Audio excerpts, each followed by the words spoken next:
Firstly, I want to clarify with my reviews that with the IndyCar reviews or reviews of any sporting event, that there are obviously spoilers in it because I'm going to reveal who won the race or game. And to clarify again, there are no spoilers when it comes to my TV and movie reviews unless I specify it. Anyways, on to the review. Wow, what a race the Honda Indy 200 at Mid-Ohio was last Sunday. It was a fantastic race, a lot of passing on track, and a lot was at stake in terms of championship points to win the championship at the end of the season.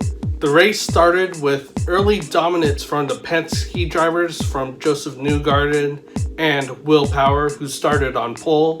As the race went on and hard-fought driving happened throughout this entire race, the Honda drivers from various teams would contend the Penske drivers, especially the drivers of Chip Ganassi Racing with Scott Dixon and Felix Rosenqvist. Tire strategies would prove to be the key for this race, as it will prove to the driver and their car that they are the best handling and the fastest car for this race, and improved today with Scott Dixon and Felix Rosenqvist.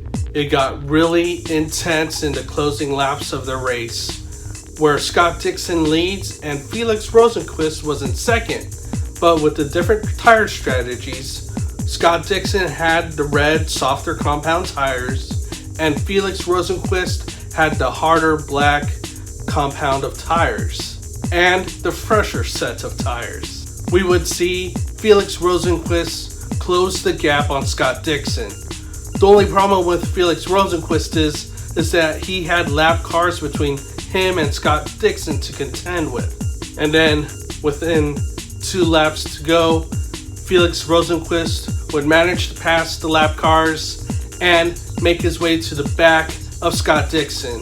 Rosenqvist would make a daring attempt on the final lap to try to pass Scott Dixon, but it was to no avail. Also in the last lap, Joseph Newgarden would try to pass Ryan Hunter-Reay for third, but it will all be for naught as Joseph Newgarden would spin into the gravel and get stuck there with a crashed car.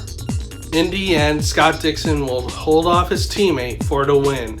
Felix Rosenqvist finished second, Ryan Hunter-Reay finished third, Will Power would finish in fourth, and Alexander Rossi, who is currently second in the point standings, would finish in fifth. Now here's a look at the point standings. Joseph Newgarden still leads with Alexander Rossi 16 points behind, Simon Pagenaud in third. Scott Dixon with his win keeps him at fourth in the championship standings. Will Power is fifth. Alright guys, that is my recap of the IndyCar Series race at the Honda Indy 200 at Mid-Ohio. Like and subscribe, and thank you for watching.